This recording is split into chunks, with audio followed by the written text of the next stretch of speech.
Welcome back to another episode of the Empowerment Hour, the podcast where we dive deep into the psychology of human potential. I'm your host, Joss Blake, and today we're going on a journey that could fundamentally change how you see yourself, your abilities, and your future.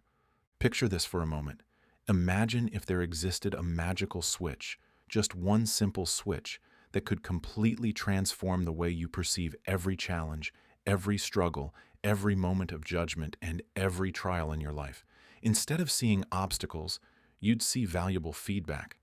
Instead of viewing setbacks as failures, you'd see them as informative data points guiding you towards self-improvement and success. Now, I have to be honest with you. That magical switch doesn't actually exist. But here's the thing that'll blow your mind. The groundbreaking research from Stanford professor Carol Dweck on mindset and success, that's probably the closest thing we have to that magical switch.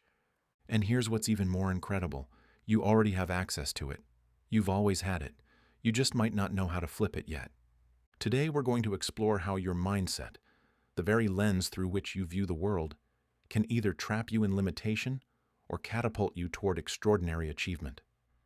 We'll discover how ancient wisdom from Archimedes applies to modern psychology, why your inner voice might be sabotaging your success, and how the simple act of pausing can revolutionize your entire life. And if you're hungry for more mind-expanding ideas, don't stop here. Explore even further with Scoob. Scoob is the AI-powered podcast app featuring over 1,500 expertly curated podcasts inspired by best-selling nonfiction, breakthrough psychology, and the world's greatest life hackers. Whether you're chasing the secrets of success, the science of self-improvement, or the timeless questions of what makes us thrive, Scoob delivers insights right when you need them. Download Scoob from the App Store or Play Store today, and flip the switch on your potential, one episode at a time. Let's get started. The only limit is the one you choose to believe in. Let's start with the fundamentals. What exactly is mindset? It's more than just a buzzword you hear in self-help circles. Mindset, broadly speaking, is defined as a collection of assumptions or approaches held by a person or group. It manifests as your worldview, the invisible force that influences how you perceive events, make decisions, and approach learning. Think of mindset like wearing colored glasses. You know how people talk about seeing the world through rose-colored glasses when they're optimistic, or dark-colored glasses when they're pessimistic? Your mindset works exactly like that, except instead of just affecting your mood, it literally shapes your reality. Here's where it gets fascinating from a neuroscience perspective. The development of mindset is intrinsically linked to reward-based learning. Let me give you a simple example that you'll probably recognize. You're stressed. That's the trigger. You eat chocolate. That's the behavior. You feel relief. That's the reward. This sequence teaches your brain that eating chocolate when stressed is beneficial, and it reinforces a specific way of viewing the world. Over time, you might develop what we could call chocolate glasses, a mindset that says when things get tough, the solution is to reach for something that provides immediate comfort, even if it's not the best long-term strategy. But here's the crucial insight. Just as you learn to put on those metaphorical glasses, you can learn to take them off and try on different ones. The question isn't whether you have a mindset. Everyone does. The question is, which mindset are you wearing and is it serving you? When mindsets become rigid, they can lead to phenomena like mental inertia or groupthink, where individuals with shared beliefs just reinforce each other's perspectives. It's like intellectual mob mentality. But when mindsets remain flexible and growth-oriented, they become your greatest asset for navigating an ever-changing world. Now, here's where things get really interesting. Let me take you back over 2 millennia to ancient Greece, to one of the greatest scientists and mathematicians who ever lived, Archimedes. You've probably heard his famous quote, "Give me a lever long enough and a fulcrum on which to place it, and I shall move the world." Most people think of this as just an interesting physics concept, but here's the revolutionary insight that changed everything for me. Our brains work according to the exact same principle. Picture a seesaw for a moment. When the fulcrum, the pivot point, is positioned right in the middle, 2 kids of equal weight can balance perfectly. But what happens when one child weighs 100 pounds and the other weighs 150 pounds? The lighter kid gets stuck in the air, right? But here's the magic. If you move that fulcrum closer to the heavier child, suddenly the lighter child gains leverage. Move it close enough, and that 100-pound kid could lift the 150-pound kid with just one finger. Same kids, same weights, but completely different results just by shifting the fulcrum. This is exactly how your brain works when it comes to achievement and potential. Your ability to maximize what you're capable of is determined by two crucial factors: the length of your lever, representing the amount of power and potential you believe you have, and the placement of your fulcrum, which symbolizes the mindset that fuels your ability to create change. Whether you're a student aiming for higher grades, a professional seeking better opportunities, or anyone trying to improve their life, you don't need to exhaust yourself with brute force effort. You don't need to become a different person. You just need to adjust your fulcrum, your mindset. Position the fulcrum to advantage a negative, limiting mindset, and you'll find yourself stuck, unable to progress no matter how hard you try. But shift that fulcrum toward a positive, growth-oriented mindset, and suddenly you amplify your lever's power exponentially. You become capable of elevating everything around you. It's not the weight of your challenges that determines your success. It's the position of your fulcrum and the length of your lever. And here's the beautiful thing: you have complete control over both.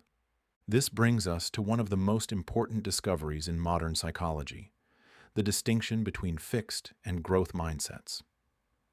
Carol Dweck's research has shown that people generally develop one of two mindsets, and this difference literally determines the trajectory of their lives. Let me paint you two portraits, and I want you to see which one resonates more with your current approach to challenges. Portrait 1. The fixed mindset. People with a fixed mindset believe that success is predominantly determined by talent rather than effort. For them, intelligence, creativity, athletic ability, these are viewed as unchangeable traits. They believe that, whether through divine intervention, biological luck, or genetic lottery, you get a certain allotment of talent, and once you reach that boundary, you've hit your ceiling. This mindset is particularly prevalent in fields like music and the arts, where abilities are often dismissed as mere gifts you either have or you don't. But it extends far beyond creative fields into academics, business, relationships, virtually every area of life. For someone with a fixed mindset, failure in any test or evaluation can be absolutely devastating because they feel helpless to change their fundamental abilities. When they encounter the edges of their natural talents and experience criticism or lack of recognition, they tend to withdraw completely. Here's a simple example. If someone with a fixed mindset trips while walking, they might think, "God, I'm so clumsy. I've always been uncoordinated." They take this single incident as evidence of a fundamental, unchangeable flaw in their character. The prospect of facing judgment becomes unbearably painful because they believe any attempt at improvement is essentially futile. This leads to avoidance behaviors. They stop trying new things, stop putting themselves out there, stop taking risks. They might quit painting, writing, dancing, or pursuing entrepreneurial ventures due to an overwhelming fear of humiliation. Portrait 2. The growth mindset. Now contrast this with people who have a growth mindset. These individuals understand that effort is the fundamental driver of success. They downplay genetics as a deciding factor and instead focus on what they can control: their work, their persistence, their willingness to learn. When faced with evaluations or judgment, they see these as opportunities to assess their current knowledge and capabilities. The feedback becomes valuable data that guides further development. For people with a growth mindset, experiences of judgment or testing might not always be pleasant, but they're absolutely crucial for rapid improvement and greater success. Going back to our tripping example, someone with a growth mindset might think, "Interesting. I wonder what caused me to trip. Was I not paying attention? Was there something in my path I should have noticed? What can I learn from this to walk more safely in the future?" They don't just persist through challenging situations. They actively seek them out because they understand that growth happens at the edge of your comfort zone. Here's what's remarkable. Criticism becomes valuable to someone with a growth mindset because they recognize they can take action based on it.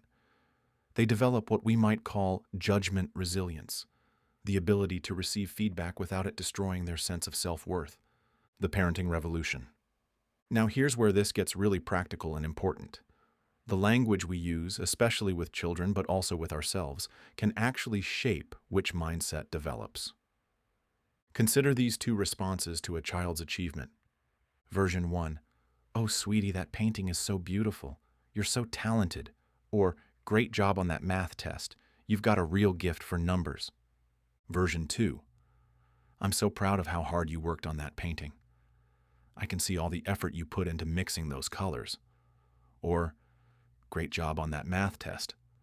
I can tell you really studied and prepared well." The first version, while well-intentioned, inadvertently emphasizes innate ability over effort. It teaches children that their worth is tied to having talent rather than working hard. The second version focuses on process, effort, and strategies, the things actually within their control. This shift in language can literally rewire how children think about their own potential. And the same principle applies to how we talk to ourselves as adults. Let me share something that'll blow your mind about how powerfully mindset affects real-world outcomes. Researchers Laura Cray and Michael Hazelhund conducted a fascinating study on negotiation success, and the results were so dramatic, they almost seemed too good to be true. They split participants into two groups and had each group read a different article about negotiation ability. The first group read an article titled, "Negotiation Ability, Like Plaster, is Pretty Stable Over Time," essentially programming them with a fixed mindset about negotiation skills. The second group read, "Negotiation Ability is Changeable and Can Be Developed," priming them for a growth mindset. After reading these articles, participants were given a choice. They could select a negotiation exercise that would simply showcase their existing skills without offering new learning opportunities, or they could choose a challenging task where they might struggle but would definitely acquire valuable new skills. Here's what happened. Nearly half, 47% of those with the fixed mindset chose the safe skill display task. They wanted to look good rather than get better, but only 12% of participants with the growth mindset made that choice. A staggering 88% of the growth mindset group preferred to engage in the challenging task that would actually improve their abilities. But it gets even better. In the actual negotiation phase of the study, participants were paired up, one playing a job candidate, the other a recruiter, and they negotiated over 8 different issues: salary, vacation time, benefits, and so on. The results? Those with a growth mindset achieved almost twice the success of those with a fixed mindset. Twice the success. Same people, same negotiation scenarios, but completely different outcomes based solely on their mindset going into the situation. But here's what I find most beautiful about this research. The growth mindset participants didn't just get better deals for themselves. They consistently found creative solutions that provided shared advantages for both parties. They understood that the best negotiations aren't about crushing your opponent. They're about expanding the pie so everyone can get more. When they followed MBA students through an entire negotiation course, the pattern held. Students who endorsed a growth mindset from day one achieved higher final grades weeks later. These grades were based on written assignments, class discussions, and presentations, showing they developed a deeper, more nuanced understanding of negotiation principles. Think about what this means for your career, your relationships, your financial future. Every difficult conversation, every salary negotiation, every time you need to advocate for yourself or resolve a conflict, your mindset going into these situations literally determines your success rate. The people with growth mindsets aren't necessarily smarter or more talented negotiators. They just believe they can get better, so they approach each situation as a learning opportunity rather than a test of their fixed abilities. And that belief becomes their reality. So if you're fascinated by the science of mindset, motivation, and the hidden scripts that drive your actions, don't miss out on more powerful insights from Scoob for trusted life strategies, the latest research on self-mastery, and exclusive advice from world-class thinkers, all in one place. Download Scoob from the App Store or Play Store, and don't forget to like, follow, and subscribe wherever you're listening. Every share, review, and subscription helps us reach more curious minds just like yours and keeps these transformative ideas flowing. Now let's dive into something that affects every single moment of your day, but that most people never consciously examine: the voice in your head. Your self-talk isn't just idle chatter, it's literally programming your brain for success or failure. Here's a mind-bending fact: self-labeling actually becomes self-fulfilling prophecy. When you tell yourself you lack self-control, you paradoxically diminish your actual self-control. When you say you're not good with money, not good with people, not good at learning new things, you're not just describing reality, you're creating it. Multiple studies involving over 16,000 participants have revealed something extraordinary. Individuals who maintain a positive and compassionate self-view during failures tend to exhibit significantly higher levels of happiness and resilience. But here's the kicker: self-compassion alone can mitigate depression and anxiety more effectively than several major factors like traumatic experiences, family mental health history, low socioeconomic status, or limited social support. Let me give you a practical example of how this plays out. Imagine you're trying to focus on an important project, but you keep getting distracted by social media. You have two choices in how you respond to yourself. Option 1, the inner critic. God, I have no self-control. I'm so weak. I'll never be able to focus. I'm just not disciplined like other people. Why can't I just stick to what I'm supposed to be doing? Option 2, the inner coach. Okay, I got distracted. That's totally normal. Everyone's brain does this. The fact that I noticed means I'm becoming more aware. Let me just gently redirect my attention back to what I was working on. This is what improvement looks like. The first response creates a shame spiral that often leads to more distraction as an escape mechanism. The second response acknowledges the human reality of distraction while maintaining forward momentum. Here's a revolutionary reframe. Instead of fighting your inner critic, start talking to yourself the way you'd talk to a good friend who was struggling with the same issue. We tend to be incredibly harsh with ourselves while being much more understanding and encouraging with others. One of the most damaging pieces of self-talk revolves around the myth of finite willpower.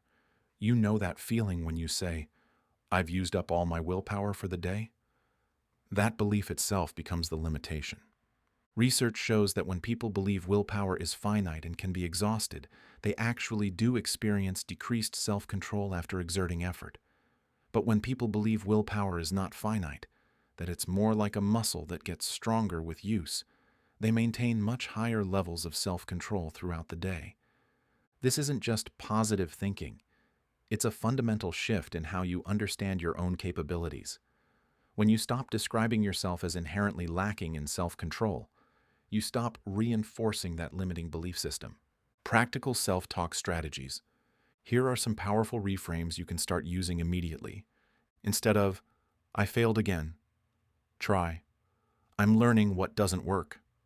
Instead of, "I'm not good at this," try, "I'm not good at this yet." Instead of, "I always procrastinate," try, "I sometimes procrastinate and I'm working on better systems." Instead of, "I have no willpower," try, "I'm building my focus muscle."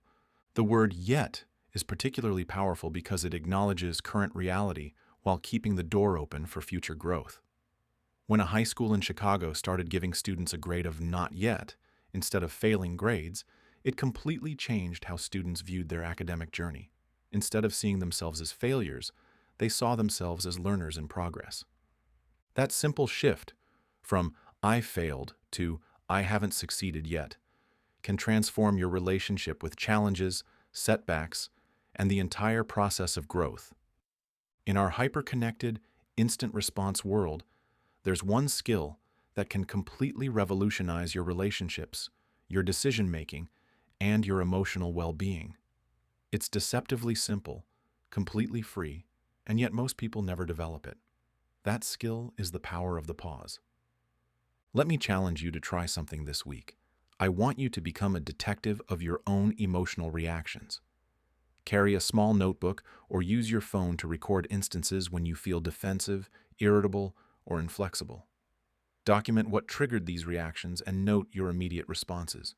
What you're going to discover might surprise you. Maybe it's when someone makes a seemingly innocent comment that provokes a regrettable retort.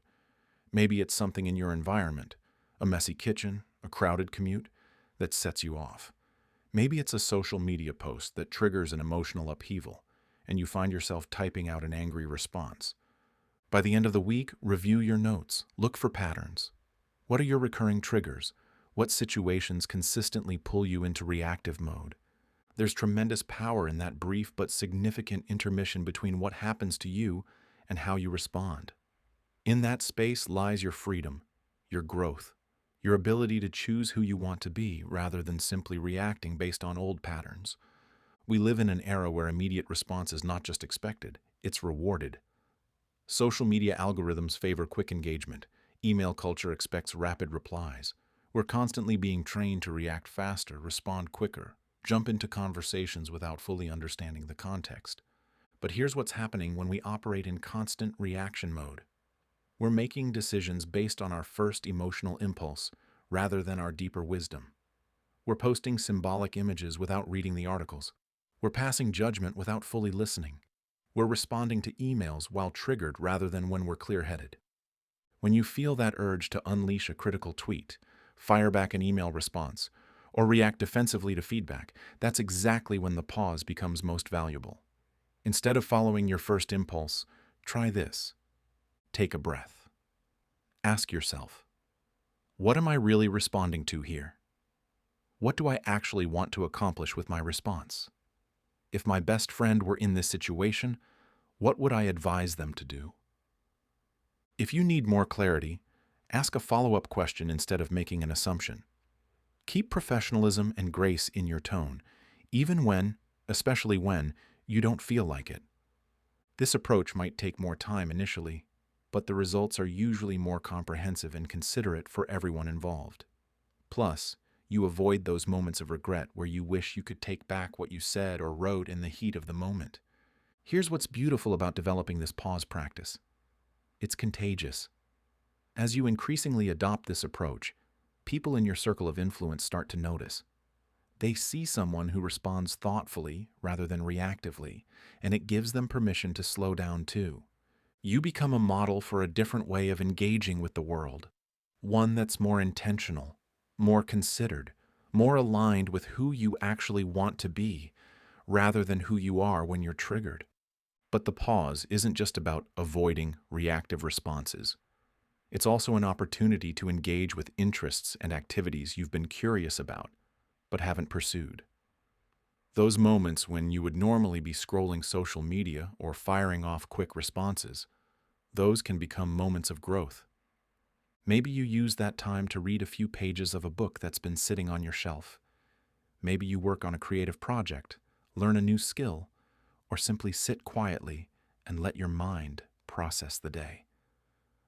I personally find value in using these pause moments for needlepoint projects. Working through rows and sections of a piece provides a calming intermission while helping organize my thoughts and generate more thoughtful responses to whatever challenge I was facing. The pause isn't about becoming slower or less engaged with life. It's about becoming more intentional, more conscious, more aligned with your growth mindset rather than your reactive patterns. Now let's talk about one of the most practical and immediately applicable concepts for creating mindset shifts: self-nudges.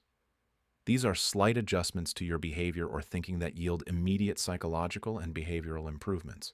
The beauty of self-nudges is that they're not ambitious, overwhelming self-improvement programs that you'll abandon after 2 weeks. They're not affirmations you don't really believe.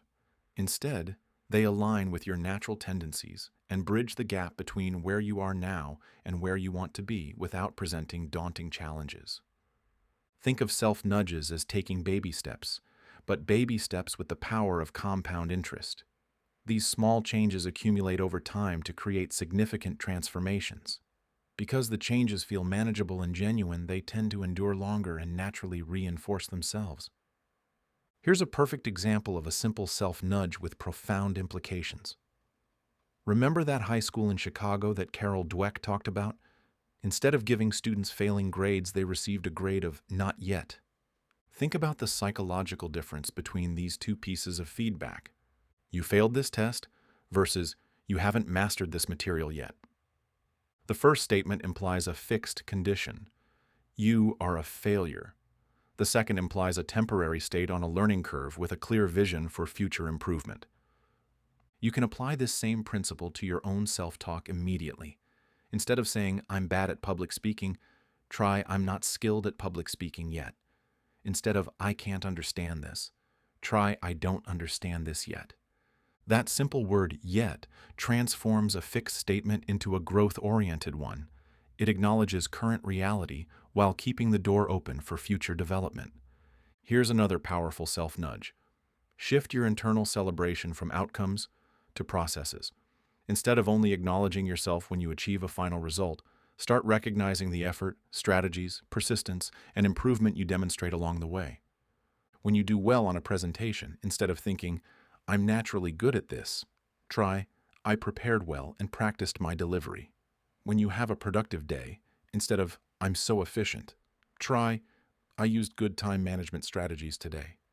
This isn't about being modest or downplaying your abilities. It's about training your brain to focus on the elements that are actually within your control and that you can replicate and improve upon. One of the most powerful self-nudges is reframing challenges as learning opportunities rather than tests of your worth. When you encounter a difficult task, instead of thinking, this is going to expose my limitations, try, this is going to show me what I need to work on. University of Texas researcher David Scott Yeager demonstrated this concept beautifully with ninth graders who were at risk for depression. Students who read a brief passage about how personality traits are changeable, not fixed, showed no increase in depression symptoms over 9 months. Meanwhile, students in the control group showed a 39% increase in depression symptoms. The intervention wasn't therapy or medication or a complete lifestyle overhaul. It was simply a new way of thinking about personal characteristics and the possibility of change. Start conducting tiny experiments with your own mindset. Pick one area where you typically have a fixed mindset. Maybe it's technology, maybe it's artistic ability, maybe it's social skills, and conduct a small experiment. If you believe you're not a tech person, spend 15 minutes learning one new feature on your phone or computer. If you think you're not creative, spend 10 minutes doodling or writing without worrying about the quality. The goal isn't to become an expert overnight. The goal is to gather evidence that contradicts your fixed beliefs about your capabilities. Each small success becomes proof that growth is possible, which makes the next step feel more achievable. You can also create environmental cues that support your growth mindset. Keep a book visible instead of hiding it in a drawer. Put your guitar in sight rather than in a case. Change your phone wallpaper to something that reminds you of a goal you're working toward. These visual reminders serve as gentle nudges throughout the day, prompting you to take small actions aligned with your growth intentions rather than falling back into passive consumption modes. The key to successful self-nudges is that they should feel almost effortless to implement. If a change feels overwhelming or requires massive willpower, it's probably too big. Start smaller. The consistency matters more than the intensity. As we wrap up today's deep dive into mindset transformation, I want you to remember something crucial. Everything we've discussed today isn't just interesting information. It's a toolkit for fundamentally changing your life. Let's quickly recap the key insights we've explored. Your mindset isn't just how you think, it's the lens through which you experience reality. Like Archimedes' lever and fulcrum, you have the power to move mountains not by exerting more force, but by positioning your mental fulcrum in the right place. The distinction between fixed and growth mindset isn't just academic theory. It literally determines whether you see challenges as threats to avoid or opportunities to embrace. It affects your negotiation success, your relationships, your learning capacity, and your overall life satisfaction. Your inner voice is either your greatest ally or your most destructive enemy, and you have complete control over which role it plays. The language you use with yourself literally rewires your brain for success or limitation. The power of the pause can transform you from someone who reacts based on old patterns to someone who responds based on conscious choice. In that brief space between stimulus and response lies your freedom to become who you want to be. And finally, self-nudges prove that you don't need to completely overhaul your life to create dramatic change. Small, consistent adjustments compound over time to create remarkable transformations. Here's what I want you to do this week. Choose just one concept from today's episode and experiment with it. Maybe it's adding yet to your self-limiting statements. Maybe it's practicing the pause before responding to triggers. Maybe it's shifting from outcome praise to process praise in your internal dialogue. Don't try to implement everything at once. Remember, we're talking about mindset shifts, not personality transplants. Pick one area, experiment with it, notice what happens, and then build from there. Here's the beautiful truth about mindset work. Every moment presents you with a choice. You can approach that difficult conversation from a fixed mindset of trying to protect your ego, or from a growth mindset of trying to learn and improve the relationship. You can face that challenging project as a test of your inherent limitations, or as an opportunity to develop new capabilities. You can listen to your inner critic telling you that you're not capable of change, or you can remember that your brain has plasticity, that your abilities can be developed, and that the story of who you are is still being written. The research is clear, the tools are proven, and the choice is yours. Your mindset, that invisible force that shapes everything, is completely within your control. You already have everything you need to begin this transformation. Before you go, I want you to imagine yourself 6 months from now, having consistently applied these principles. Picture yourself approaching challenges with curiosity instead of fear. Imagine receiving feedback as valuable data rather than personal attack. Visualize yourself pausing before reacting, choosing your responses consciously, speaking to yourself with compassion and encouragement. That version of yourself isn't a fantasy. It's a possibility that begins with your very next thought, your very next choice, your very next response to whatever life presents you. The magical switch we talked about at the beginning? It was never really magic. It was always just the power of conscious choice, applied consistently over time. And that power has been in your hands all along. I'm your host, Joss Blake, and thank you for joining me on today's journey into mindset transformation with the Empowerment Hour. Remember, you're not just learning about growth mindset. You're living it, right here, right now, by choosing to invest in your own development. Remember, you're not just learning about growth. You're living it by choosing to invest in yourself. If you want to keep leveling up, check out Scoob, the AI-powered podcast app with 1,500 plus curated episodes to fuel your growth mindset. Download Scoob from the App Store or Play Store and keep believing in your power to change. Until next time, keep growing.